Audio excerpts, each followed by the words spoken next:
uma história muito louca. Eu prometi para mim mesmo que eu nunca mais vou fazer isso na minha vida, porque foi um estresse enorme, enorme, porque a chance de dar errado era gigantesca, gigantesca. E assim, tudo convergiu, o mundo e as estrelas, literalmente, porque eu era numerólogo, né, se alinharam, né, os cosmos conspiraram a favor e tudo acabou dando certo. Continuar podcast desvendando segredos no ciberespaço com um toque mineiro, porque a informação é um abraço. Fala pessoal, boa noite, bom dia ou boa tarde, né? No seu horário que você estará vendo esse episódio. Vamos iniciar aqui hoje com Flávio Costa, com o primeiro episódio aqui do podcast voltado para o Cintili do pessoal do SOC Brasil. Então, começando aqui, Flávio, tu poderia se apresentar, falar um pouquinho da sua carreira, trajetória, antes da gente partir para o fluxo ali do processo das perguntas e um pouquinho da experiência de você? Claro. Bom, antes de mais nada, muito obrigado, Davidson, aí pelo convite. Prazer estar aqui sendo o primeiro convidado aí do podcast. Meu nome é Flávio Costa, eu sou especialista em cibersegurança, atuo na área de tecnologia de TI, né? Já tem um bom tempo, acho que aproximadamente uns 15 anos já. E desde o começo ali da minha carreira, eu já iniciei meio que uma transição, já vinha namorando assim com a área de cibersegurança desde o início, né? Na verdade, a minha história com cibersegurança ela começa muito, muito antes, acho que desde a minha adolescência, né? Eu sempre fui muito curioso, sempre quis saber, descobrir como as coisas funcionam, né? Então, desde essa época ali, eu já estudava algumas coisas, pesquisava algumas coisas, nada muito sério, né? Mas me aventurava ali no IRC, né? No MIRC, em alguns grupos, em alguns canais diferentes naquela época, e fui descobrindo muito do mundo do hacking por conta disso. Mas boa parte da minha carreira eu passei na Cisco, né? Eu sou um trainee do programa de desenvolvimento de carreira da Cisco, chamado CSAP. Atuei lá durante aproximadamente 10 anos como engenheiro de sistemas, também focado na área de segurança.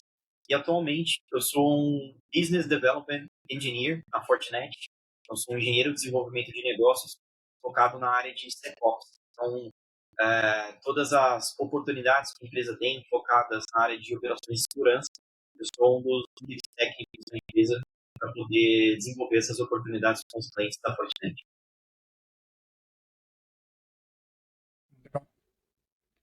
Eu vi também que tu tem bastante experiência ali com aulas, né? Como professor. Poderia comentar um Sim, pouquinho? claro, claro. É engraçado, né? Porque ano passado eu fui convidado para dar aula na FIAP, que é uma faculdade aqui em São Paulo. E minha esposa gentilmente recusou o convite por mim, né? Porque eu já tenho basicamente, acho que 3 empregos, se eu puder contar. E eu acho que esse quarto aí acho que não ia dar muito para eu organizar na balança da minha vida, né? Com relação à prioridade. Já estava deixando a saúde muito, muito de lado, com um emprego a mais ainda, então, do que os que eu já tenho, né? Acho que não ia dar muito certo. Então, além de trabalhar, né, em tempo integral na Fortinet, eu também sou professor da CompTIA. Então, eu dou aulas ali especificamente para o curso preparatório da certificação Security Plus. E também as mesmas aulas, né, o curso oficial, em uma instituição aqui no Brasil chamada HackOne. Então, lá na HackOne também tem um curso preparatório meu para a certificação da CompTIA, né, o Security Plus. E, além de tudo isso, também faço o mesmo módulo para alguns alunos de um curso específico dentro da PUC do Paraná. Então, esse ano vai ter um módulo também lá voltado para a CompTIA e eu sou um instrutor para esse módulo. Então, muita coisa, né? Aí esse professor de graduação, Legal, infelizmente, legal. esse ano não vai rolar. A rotina é bem corrida mesmo. Isso Sim. faz parte. E me fala um pouquinho, hoje no seu dia a dia, você utiliza alguma técnica de OSINT no trabalho, na sua atuação, ou já utilizou em algum momento na sua carreira? Então, acho que tem várias formas de responder essa pergunta, né? Sim e não. Como é que eu posso explicar? eu acho que de uma forma indireta, todo mundo acaba utilizando o Cint no dia a dia, né? Acho que até as pessoas que não sabem o que é o Cint utilizam o Cint. Então, sempre, por exemplo, às vezes o meu tio me manda mensagem perguntando: Ah, Flávio, esse site aqui, essa promoção, sabe se é bom? Dei uma pesquisada aqui, olhei ali no, sei lá, Reclame Aqui, né? Dei uma pesquisada no Google e aparentemente eu acho que é golpe, mas eu queria confirmar. Você tem como dar uma olhadinha para mim? Então, meu tio já fez o Cint ali sem ele nem mesmo perceber, né? O Cint está meio que enraizado ali em algumas atitudes do nosso dia a dia, né? Então, é muito difícil segmentar ou separar, basicamente, eu acho que de qualquer profissão, inclusive a minha. Então, eu como um BDE, né, como engenheiro de desenvolvimento de negócios, a minha função é tentar entender a arquitetura do cliente e, de uma forma consultiva, propor melhorias, né, de produtos que se integram, se comunicam ali numa arquitetura integrada de cibersegurança. Então, eu diria que, por exemplo, como eu atuo basicamente com vendas, né, eu sou, no final das contas, um vendedor técnico, né, mais um vendedor, é, existe uma relação muito próxima de conceitos que são utilizados com o Cint para o que um profissional de vendas faz, né? Então, tem uma relação muito simbiótica entre as interações humanas e tecnologia. Por exemplo, existe uma metodologia de vendas que ela é focada na necessidade do cliente que a gente utiliza bastante no dia a dia. Isso não só a minha empresa, a empresa que eu atuo atualmente, mas eu acho que vários profissionais em N empresas diferentes utilizam, que se chama MEDIC, né, que provavelmente quem atua com vendas aí deve saber, quem não atua não deve fazer a menor ideia, mas não estou aqui para explicar especificamente do que se trata essa metodologia, mas é um acrônimo, né, e justamente a última palavra dela, ela é de champion, né, então MEDIC, o C ali é de champion. O champion é basicamente uma pessoa, um indivíduo que é um ponto primário, um ponto focal de comunicação que você tem dentro dessa empresa, para que ele consiga posicionar toda a arquitetura consultiva que é feita no planejamento de um fornecedor, né? Então, o objetivo, no final das contas, é a gente entender melhor os negócios do cliente e aí, a partir desse entendimento, oferecer uma solução que seja mais relevante, né, pela necessidade dele. Então, quando a gente identifica esse champion, né, esse campeão, que é esse defensor interno da nossa marca, isso por si só já envolve, né, alguma pesquisa, alguma coleta de informação sobre a empresa. Primeiro, eu preciso descobrir quem que é esse indivíduo, né, quem vai ser o meu ponto focal ali, que eu vou intermediar alguma comunicação, alguma reunião, e, consequentemente, eu tenho que aprender mais sobre ele, né? E para aprender sobre ele, aquilo que basicamente todo mundo já faz, todo mundo já conhece, né? Tem que saber quem que é a empresa, vou lá no site institucional da empresa, procuro informações no LinkedIn, né? Então, sempre utilizando essas bases e essas informações disponíveis publicamente, a gente vai fazendo essa coleta de informação. Uma reunião com o cliente, ele é o momento que eu vou precisar usar muito o conceito de umint, né? Uma variação ali do OSINT, mas para inteligência oriunda de pessoas, né? Essa coleta de informações de pessoas. Porque, no fim das contas, pessoas vendem para pessoas, né? Se você não for com a cara do vendedor, você vai numa loja, se você não for bem atendido, ou se você simplesmente não foi com a cara dele, você não vai se sentir à vontade de compartilhar suas dores, né? Então, uma venda consultiva, quando existe uma empresa procurando uma solução de tecnologia para resolver um problema, você tem que abertamente falar sobre seus problemas.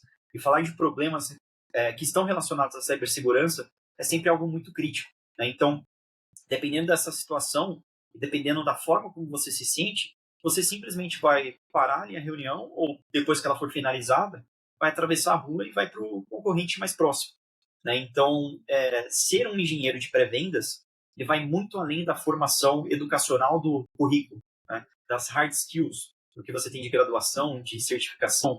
Você precisa entender muito de pessoas e desenvolver a forma como você se relaciona, né? Que são as soft skills. Então, sempre costumo dizer que a tecnologia ela é um meio para um fim, né? Ela vai atingir ali determinado objetivo, só que a tecnologia ela foi feita para que, através de processos muito bem definidos, a gente consiga um bom resultado para as pessoas, né? Então, a tecnologia trabalhando em favor das pessoas, ou seja, para a gente entender como uma tecnologia ela pode resolver uma necessidade de negócio, eu preciso entender sobre o processo. Para que o processo ele esteja muito bem alinhado com os objetivos corporativos, eu preciso entender de pessoas, né, como elas funcionam, qual que é o papel de cada pessoa dentro de uma organização. Então, se eu não entendo de pessoas, eu não consigo definir processos. Se eu não tenho um procedimento bem definido, eu não consigo buscar uma tecnologia para automatizar esses procedimentos, né? Então, entender sobre tecnologia é entender também sobre pessoas, né? Entender o comportamento humano, a dinâmica organizacional, né? Tudo isso é muito fundamental para a gente poder moldar de uma forma muito eficiente os processos, para que a partir daí eu consiga escolher a tecnologia apropriada que vai me ajudar a cumprir os meus objetivos. Então, o que eu quero dizer, no fim das contas, é o seguinte, né? Segurança cibernética não é apenas sobre tecnologia, sobre ferramenta. Ela também depende dessa compreensão de como as pessoas interagem com essas tecnologias, e o OSINT ele é uma das técnicas que ajuda a gente nessa compreensão.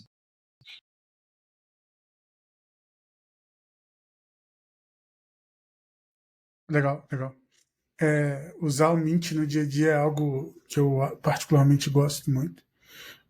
E sempre quando a gente está fazendo alguma atuação, trabalho, entrega, projeto, sempre vai envolver pessoas, né? Então, seja Sim. a pessoa que está comprando o produto, o serviço, ou até mesmo o nosso gestor ali direto. Cara, essa técnica é MEDIC, né, que fala, né? Medic. Pelo que eu entendi, você faz a utilização antes da prospecção ali do contrato, ou é pós ali, quando tu já tem esse cliente na sua carteira? Ela, bom, o mais interessante dela é a aplicação antes, né? Como uma prospecção de fato. Mas ela compreende todo o ciclo de vida ali do processo de consultivo de venda de cibersegurança, né? Não só de cibersegurança, na verdade. A gente usa, a gente está falando dentro desse contexto, mas ela é utilizada em várias outras verticais, várias outras áreas de competência também.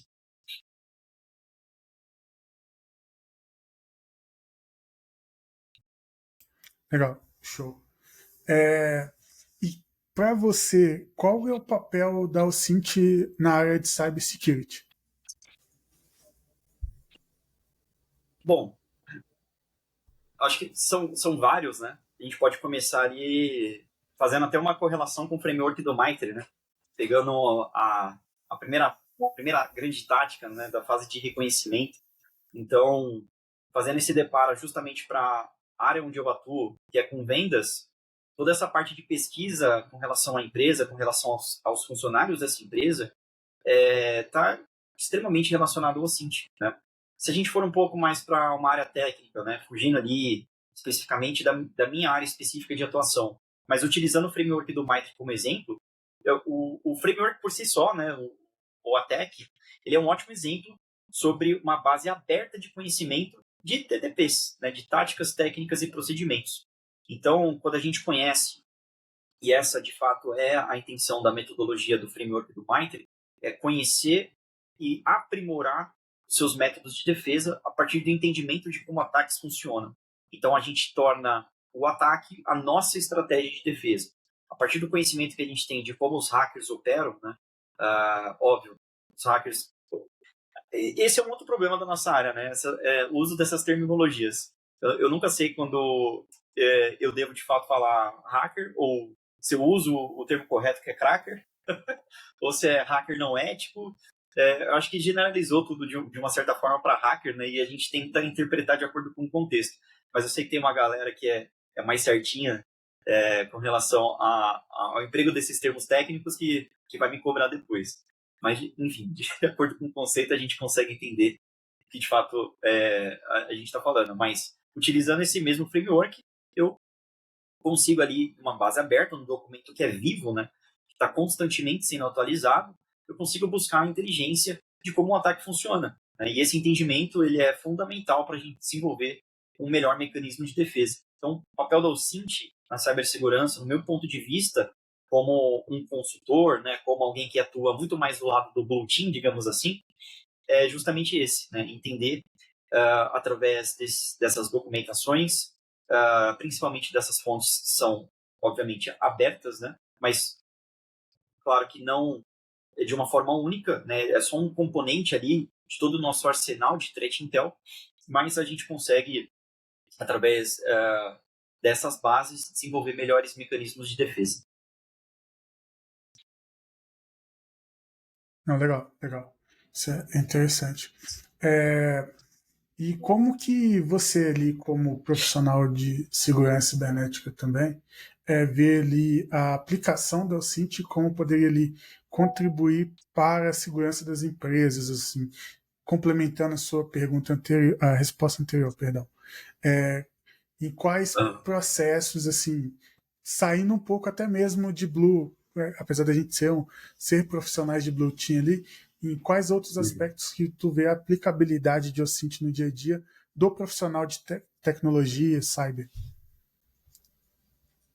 Cara, se a gente for analisar que boa parte dos ataques eles acontecem por falhas humanas, né?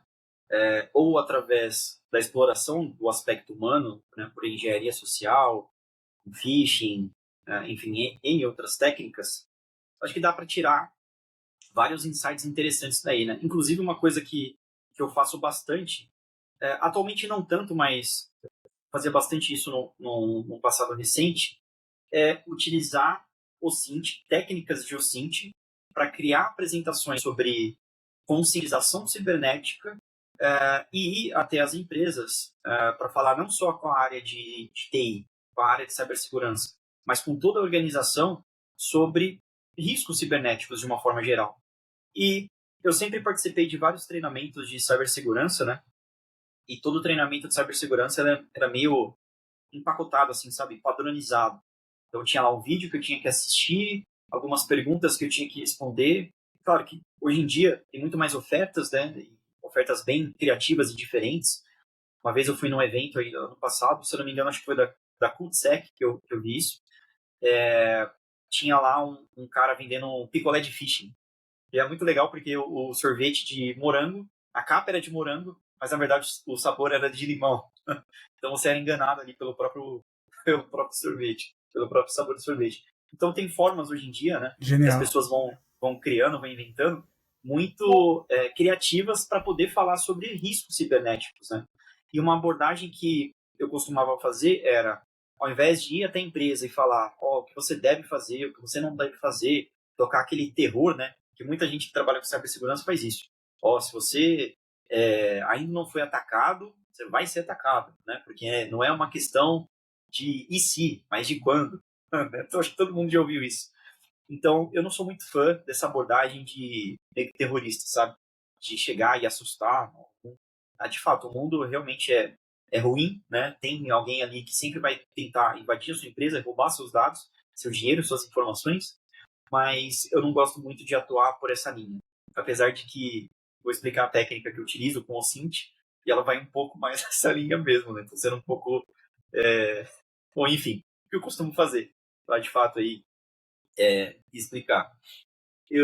Quando sou convidado por uma empresa para fazer alguma palestra sobre conscientização cibernética, eu peço autorização para essa empresa para pesquisar sobre os seus funcionários e eu peço para que eles preencham uma planilha com nome, número de celular e e-mail, e se eles autorizam participar de um experimento de engenharia social.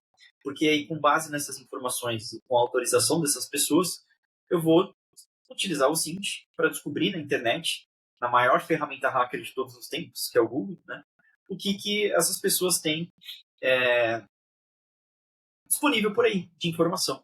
E eu vou utilizar essas informações para poder elaborar um phishing mais direcionado, né, um spear phishing, ou, enfim, criar um perfilamento dessa pessoa para que eu apresente ali para essa empresa, todas as pessoas da empresa, quais são as informações que eu encontrei.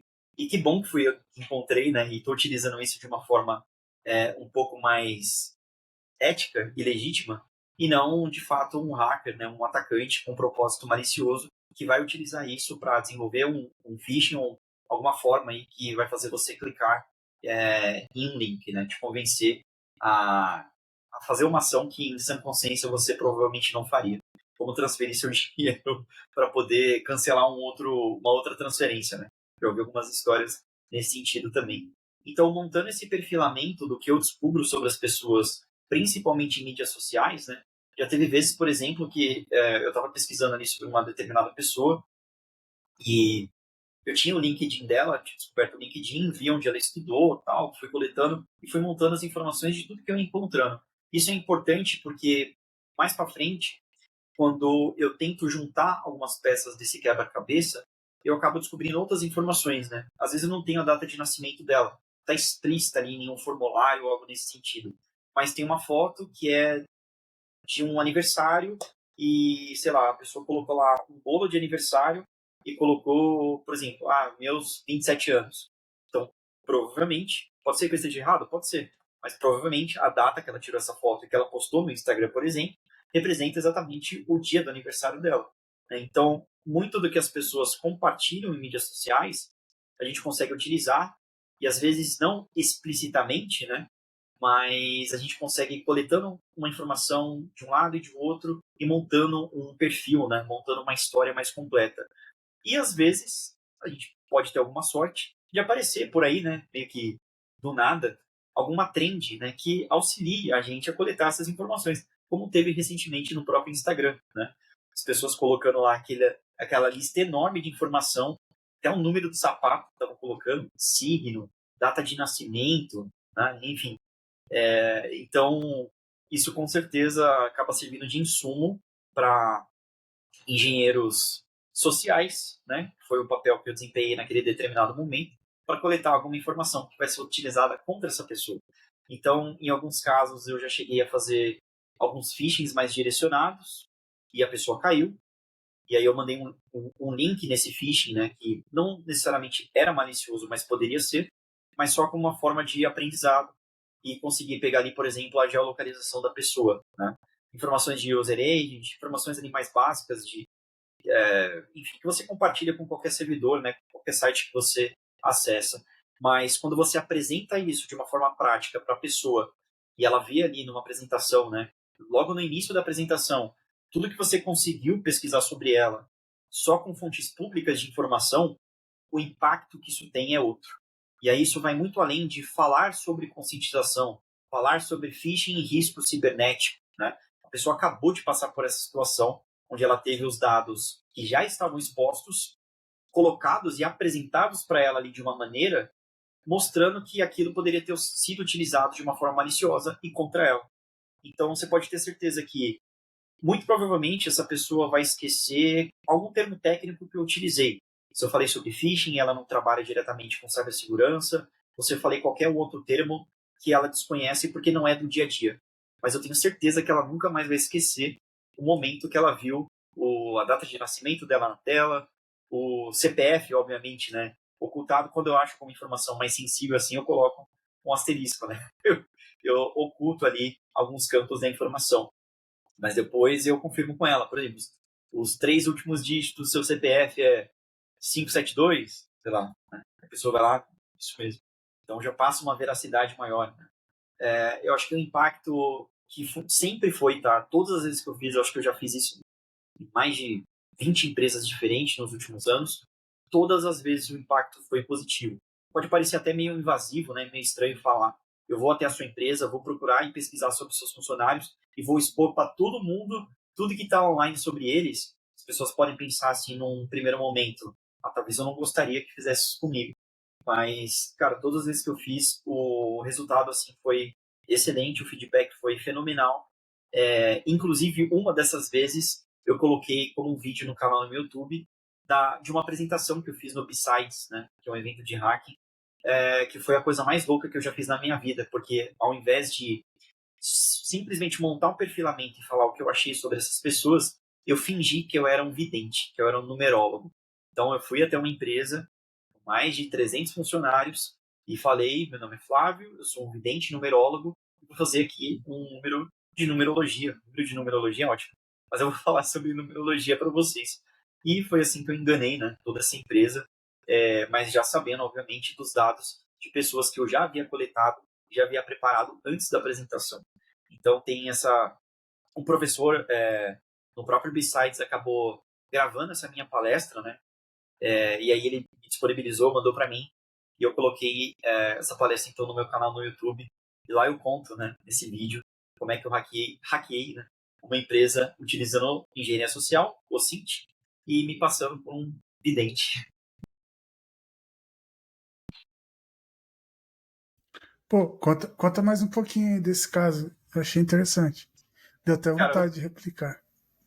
foi uma história muito louca. Eu prometi para mim mesmo que eu nunca mais vou fazer isso na minha vida, porque foi um estresse enorme, enorme, porque a chance de dar errado era gigantesca, gigantesca. E, assim, tudo convergiu, o mundo e as estrelas, literalmente, porque eu era numerólogo, né, se alinharam, né, os cosmos conspiraram a favor e tudo acabou dando certo. Então, com a devida autorização, inclusive do dono da empresa, foi ele que me apresentou, ó, vou chamar um cara aqui muito, muito legal, ele faz um trabalho de numerologia, né, ele é um vidente, me apresentou lá, de fato, como um vidente numerólogo. Foi num kick-off anual de vendas de uma empresa de Curitiba, e eles me convidaram, né, para fazer uma palestra sobre conscientização de cibersegurança. E aí eu estava meio enjoado, meio cansado de fazer um pouco mais do mesmo, né, que é levantar informações sobre a empresa, levantar informações das pessoas que aceitaram fazer parte de um experimento de engenharia social, montar um perfil ali num slide no PowerPoint e apresentar. Eu vou fazer um negócio diferente. E aí, até conversando com minha esposa, inicialmente eu tinha tido a ideia de falar que eu era um mágico, que eu ia descobrir números ali, mas ia ser muito um número de ilusionismo, descobrindo informações confidenciais de uma pessoa, eu poderia ser um pouco manjado, né? Então eu decidi usar as próprias crenças dessas pessoas, essa pseudociência, contra elas, né? E é justamente isso que hackers fazem, né? Eles encontram informações sobre aquilo que de fato você acredita e utilizam esses dados, né, contra você para que a história e o pretexto que ele está construindo se torne de fato verídico, né? E na maioria das vezes não é. Então, fui lá nessa empresa, me apresentei como numerólogo, chamei 3 pessoas no palco e fui fazendo a numerologia ao vivo. Então, eu tive que aprender sobre numerologia 24 horas antes da apresentação, porque essa ideia eu tive em cima da hora, né? Como um ótimo profissional, fazendo tudo em cima da hora, essa ideia eu tive ali um dia anterior da apresentação e decidi fazer essa loucura. Aí eu entrei em contato, saí ligando para todo mundo lá na empresa, falei, cara, eu quero fazer isso, acho que vai dar certo, eu acho que o impacto vai ser sensacional. E até as pessoas que já me conheciam, já conheciam meu trabalho, já me acompanhavam, nessa empresa, elas acreditaram. Elas, conversando comigo depois, algumas pessoas falaram, cara, eu fiquei olhando ali para você no palco, você falando que era numerólogo, vidente, o que esse cara tá fazendo? Será que é um hobby que ele tem? Será que é um segundo emprego que ele tem? Então, de fato, as pessoas acreditaram, né? Porque quando você usa esses princípios de influência, e basicamente eu tentei ali, né? Acho que todos os princípios de influência existentes, essa história, ela, esse papel, né, que eu interpretei, ele passou a ser verídico ali na cabeça das pessoas. Inclusive, uma das pessoas que eu chamei na frente do palco, ela se emocionou bastante, né? Porque eu já havia descoberto por Ocint, né, fazendo uma análise das mídias sociais, que ela tinha uma tatuagem na altura do ombro com uma data de nascimento. E pelo ano, se não me engano, acho que era 43 ou 47, alguma coisa assim, eu falei, provavelmente é um avô ou avó dela, porque ela é uma menina bem nova, né? Ela tinha 20 e poucos anos. Pode ser avô ou avó dela, né? E aí, se é por parte de mãe, se é por parte de pai, não sei. Tem muita informação que às vezes a gente só assume aquilo que encontrou e tenta analisar e interpretar de alguma forma. Tá passível de erro? Sim, mas dependendo com a forma como a gente entrega essa informação, esse erro ele é simplesmente anulado, né, digamos assim, descartado. Então, por ela ser mulher e por ter vários posts ali dela muito apegada à figura materna dela, né, a mãe dela, eu imaginei também que talvez essa tatuagem que ela tivesse com essa data de nascimento fosse da avó dela. E eu acertei. Né? Então, isso dá ainda mais veracidade para aquela história que você está contando. Quando você alinha esse pretexto com esses princípios de influência, né? De você ter ali uma sensação de reciprocidade, e isso tudo nessa minha palestra que eu fiz na B-Sites, eu conto, né? Quais são as relações desses princípios com engenharia social, como isso foi utilizado durante essa apresentação, que foram mais de 2 horas, né, inclusive. E eu tenho essa apresentação gravada, né, a apresentação original. Ainda não descobri como que eu vou colocar esse vídeo no ar, se eu vou colocar esse vídeo no ar, mas eu gostaria muito de mostrar e fazer alguma edição ali, colocando pedaços da minha palestra, né, e pedaços do vídeo original, eu me passando lá como um vidente, como um numerólogo. Foi uma experiência assim, bastante estressante, porque poderia dar errado a todo momento, mas eu estava muito preparado, porque eu tinha estudado numerologia, eu fiz de fato a numerologia das pessoas, tá? E eu encontrei ali coincidências, né, dos números com a minha própria vida. Então, contei minha história de vida e peguei ali onde certos números apareciam, né, na vida daquelas pessoas e na minha, e contei toda uma história. E assim, por mais que eu tenha manipulado as informações, em nenhum momento eu contei mentira. Isso que é a coisa mais legal, cara, porque eu não menti para ninguém. Eu enganei as pessoas com relação às informações que eu encontrei e que eu manipulei, mas nenhum dado que eu de fato apresentei era inventado, né? Era manipulado, mas não era uma mentira assim, de fato. Então, foi um negócio muito louco. Legal, legal. Isso é muito massa. Travou aqui. Tá me ouvindo?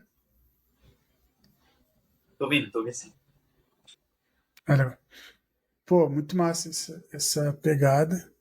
E no próximo me chama para participar. Curti a Com ideia. certeza. Cara, e como que tu vê hoje, assim, na sua atuação, no seu momento atual ali, uma forma de ter o Cinti como uma integração com a área de inteligência e as estratégias de negócio ali para a organização? Cara, eu acho que um ponto interessante sobre isso é justamente utilizar esse tipo de técnica, que é nada mais nada menos que pesquisa, né? E transformar isso em análise de inteligência de mercado, né? Então, análise de mercado, no sentido de tentar enxergar quais são as necessidades inerentes, né, de negócios, independente de vertical, de segmento de atuação. Um exemplo muito clássico, muito simples de entender, é o que aconteceu na pandemia, né? Então, ali no início desse momento de pandemia, o que as empresas precisaram fazer? Elas precisaram priorizar conectividade ao invés de segurança, né? Então, a urgência inicial era habilitar acesso remoto, né? Eu não gosto muito de fazer esse papel do cara que está vendendo e superfaturando o preço da água, né, no momento de escassez, mas foi o que de fato aconteceu, né? Quando esse tipo de fenômeno acontece, como uma pandemia que tem um impacto global, a gente tem ali oportunidades de negócio que vão ser abraçadas por diversas empresas diferentes, né? Como foi na área de tecnologia. Então, na área de tecnologia, as empresas precisavam de um auxílio tecnológico para poder habilitar o trabalho remoto, habilitar em forma de conectividade. Mas a preocupação com segurança ficou, para muitos casos, em segundo plano. Tanto que essa foi uma época que a gente teve um aumento muito grande de ataques cibernéticos, né? Porque era escolher a conectividade ou simplesmente fechar as portas no dia seguinte. Não deu tempo para fazer isso de uma forma planejada, né? Era uma coisa muito urgente, era algo emergencial. Então, quando a gente, claro que era muito difícil qualquer pessoa prever o que de fato ia acontecer, mas quando começaram a se pensar e a se falar em lockdown, isso é uma análise que deve ser feita para você entender e utilizar esse tipo de informação para elaborar o seu planejamento fiscal durante o ano, né? Então, quando a gente tenta enxergar e analisar o mercado para ver essas eventuais tendências, ou tentar, né, antecipar essas tendências, a gente consegue ter estratégias melhores, a gente consegue se preparar antes, né, de uma adversidade. Então, hoje, cara, você pode ter certeza que talvez não todas as empresas, mas muitas empresas não vão esperar a próxima pandemia para ter uma estratégia de trabalho remoto, né? Hoje a gente fala muito mais uma realidade híbrida, né? Então, hoje, por exemplo, eu trabalhei de casa, mas tem um escritório da minha empresa, né, que está preparado para receber os seus funcionários, os seus parceiros, os seus clientes também, mas a gente nunca sabe o dia de amanhã com relação a que tipo de ataque vai acontecer, né? Então, se a gente sempre ficar esperando algo de fato acontecer para que uma atitude seja tomada em termos de investimento, de segurança, não vai dar certo. A gente precisa ser muito mais proativo do que a gente é. Segurança sempre foi pensada numa forma reativa, né? Uma forma ali de prevenção. Mas não existe 100% de prevenção, né? A gente sempre fala sobre isso. A gente precisa de mecanismos de detecção e mecanismos proativos também. Então, eu vejo muito o papel da OSINT nesse trabalho de enxergar tendências de mercado e aí utilizando técnicas de OSINT, né, para buscar sobre as tendências, analisando, por exemplo, ali tendências apontadas pelos próprios investidores e analistas de mercado, né, como a Gartner, por exemplo, como a Forrester. Então, quando a gente analisa e consegue automatizar essas fontes diferentes de informação, por mais que algumas sejam privadas, existe muita informação boa pública também, né? Então, coletando tudo isso e fazendo uma pesquisa ali talvez de heatmap de mercado, né? De mapa de calor do mercado, a gente consegue coletar bastante informação que pode ser utilizada nesse nível mais estratégico para o negócio.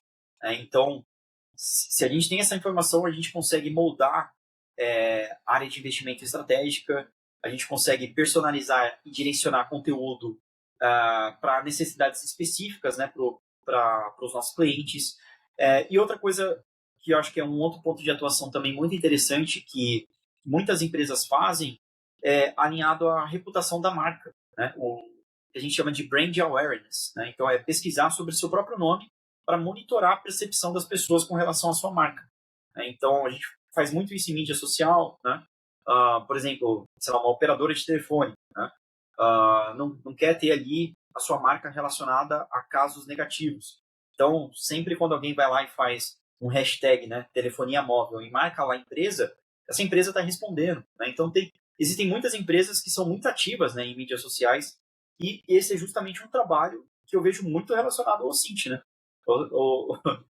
É quase um OSINT puro ali, né? Por mais que a mídia social, tecnicamente falando, ela seja até uma parte, né, da Dark Web, porque o conteúdo dela ali privado não está indexado publicamente, né?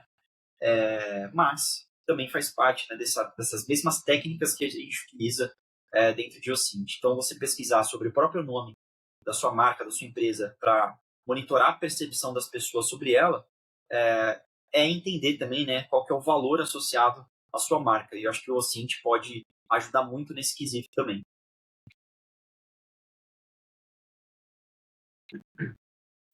Muito massa, legal. No seu dia a dia, tu tem alguma ferramenta favorita ali? Tu fala, pô, essa é indispensável para quem curte ali brincar de OSINT, ou então vai precisar fazer em algum momento na atuação ali do dia a dia. Tenho. Google. Não, mas brincadeiras à parte, né? Acho que não tem nenhuma ferramenta específica que eu utilize, não, cara. Eu já fiz alguns trabalhos com forças policiais, né? Não posso citar aqui as organizações e nem as investigações que algumas estão em curso, mas de uma forma autônoma também já prestei esse trabalho de consultoria, né, para algumas forças policiais e já utilizei bastante, por exemplo, o Maltego para fazer um mapeamento de interrelacionamento de perfis no Instagram, né? Então tinha alguns perfis ali que eu estava investigando e aí eu percebi algumas conexões com outros perfis. Então eu utilizava o Maltego para montar esse mapeamento do perfilamento que eu encontrava sobre essas fontes, né, de investigação. Mas eu acho que o Google, de fato, é a primeira coisa que eu utilizo. Eu não tenho, assim, muito bem digamos que uma metodologia, sabe? Uma ferramenta favorita ou algo que eu utilize que, cara, seja uma coisa assim que ninguém sabe, que ninguém conhece, né? Já vi bastante do OSINT Framework, já vi muitas outras ferramentas que foram desenvolvidas lá na gringa, né? Mas eu sempre senti falta de algo que fosse regionalizado. Porque, assim, eu já estudei e já vi sobre várias ferramentas que representam muito uma realidade muito mais norte-americana, talvez europeia, sabe? Mas que de fato não funciona tanto aqui para nós na América Latina, especificamente no Brasil. Então, além das mais, eu acho que tradicionais, né, como eu falei, ferramentas de busca mesmo, como o Google, as mídias sociais são muito importantes, né? É outra fonte ali, que eu acho que é o supra-sumo do OSINT em termos de levantamento de perfil, né, de pessoas. Mas talvez algo menos óbvio, né? Alguma ferramenta de monitoramento de fórum em Dark Web também é super importante, principalmente para esse quesito de brand awareness que eu comentei, né? De olhar a reputação da marca, pesquisar em fóruns da Dark Web para saber se tem dados da sua empresa e dos seus funcionários sendo vendidos, né? Esse tipo de monitoramento, inclusive, são serviços que empresas fornecem, né? De consultoria, fornecedores também fornecem, fornecedores que eu digo de soluções de segurança, né? Também tem esse tipo de serviço para pesquisa em Dark Web, né? Mas, como eu falei, eu sempre senti muita falta de algo que fosse mais regionalizado. E aí, inclusive, eu acho que foi no RoadSec, eu vi uma apresentação de um cara lá no painel de OSINT, ele falando sobre um framework chamado OSINT Brazuca, né, que é um framework ali que reúne várias fontes diferentes de informação que você pode utilizar. E ele é um repositório que centraliza, né, todas essas informações públicas que você pode utilizar, que são muito mais regionalizadas, né? Afinal de contas, o nome é OSINT Brazuca. Então, acho que se eu pudesse dar uma dica, né, de ferramenta de OSINT, que é muito mais um repositório que centraliza, né, várias fontes de informações diferentes, é o OSINT Brazuca. Inclusive, eu preciso utilizar muito mais do que eu uso. Legal.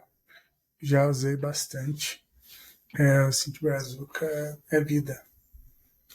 E a última do dia, quais conselhos tu dá para quem quer começar no mundo do BioCint?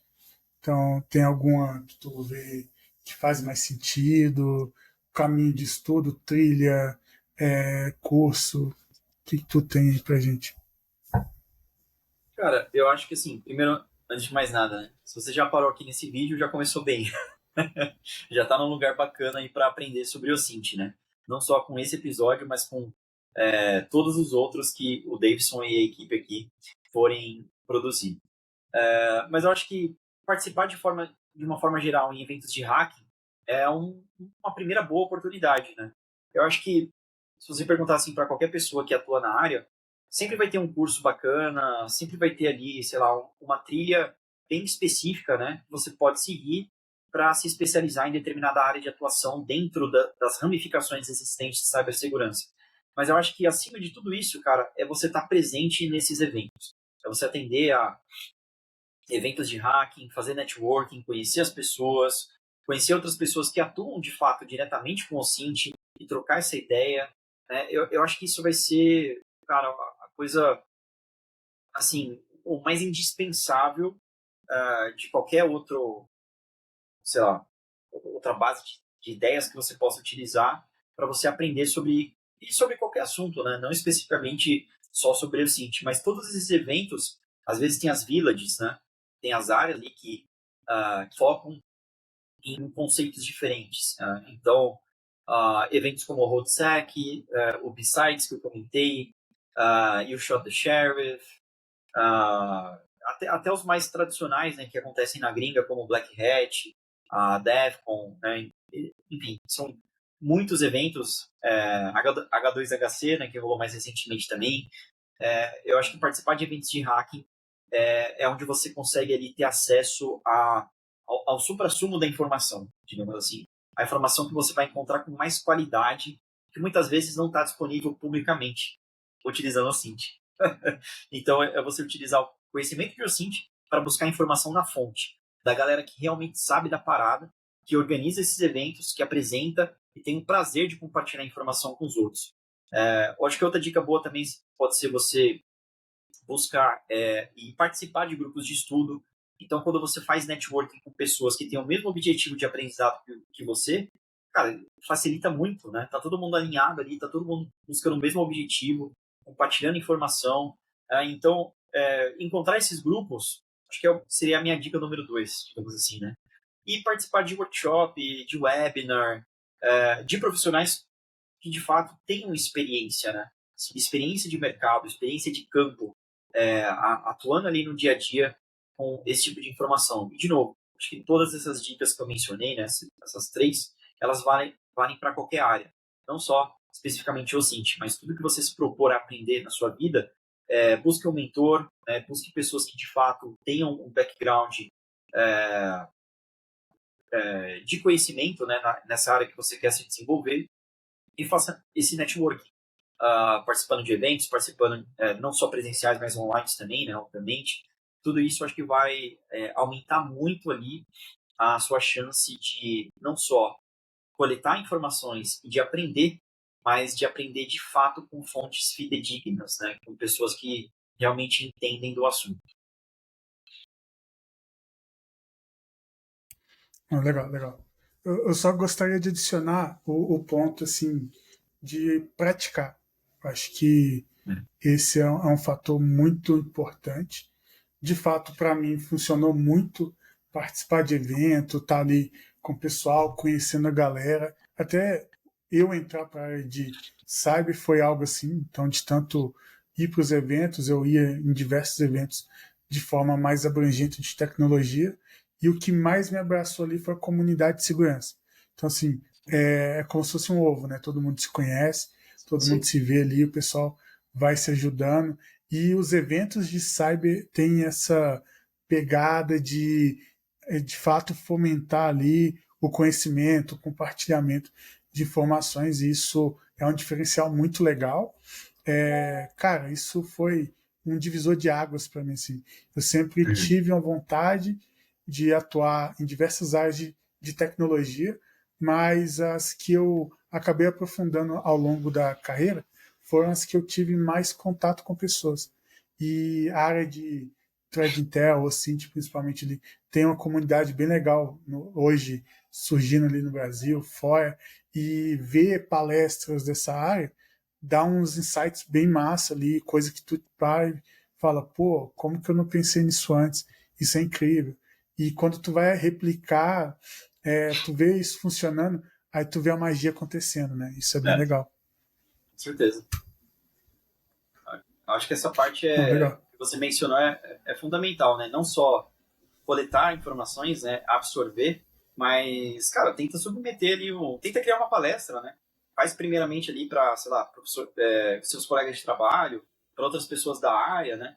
E aí, futuramente, tente submeter também a sua palestra, a sua apresentação, o seu trabalho nesses eventos, né? Para compartilhar também com a galera aquilo que você aprendeu, aquilo que você mesmo desenvolveu, né? Trazendo uma perspectiva única ali, de acordo com a sua própria forma de olhar o mundo, né? Isso é muito legal também. Não, legal, legal. Bom, pessoal, a gente está chegando aqui mais pro fim aqui. No link do vídeo vai ter o link do perfil do Flávio ali para estar fazendo uma interação, seguindo ali no LinkedIn ou demais redes sociais. Se curtiu, dá o like, deixa o comentário, deixa dicas ali, insights para as próximas gravações, próximos invites. Daqui a pouco o Flávio vai estar com a gente aqui de novo.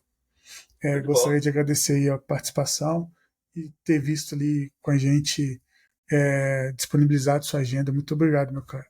Imagina, obrigado a vocês, foi um prazer. Muito legal o bate-papo. Acho que é a primeira vez que eu falo assim sobre o Cint, sobre algumas dessas loucuras aí que eu já fiz na minha vida.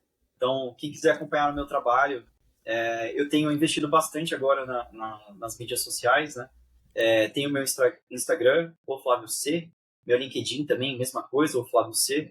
E eu tenho um canal no YouTube também chamado Segurança Descomplicada, que inclusive está aí esse vídeo que eu comentei, né, da apresentação no B-Sites, falando sobre a arte da manipulação através dessa apresentação como um vidente e um numerólogo. Então, obrigado Legal. novamente, Davidson, e, cara, tô sempre aí, conte comigo para essas e outras oportunidades também. Claro, com certeza. Daqui a pouco a gente vai ter outro episódio gravando. Tamo junto. Fechou, show de bola. Valeu, gente.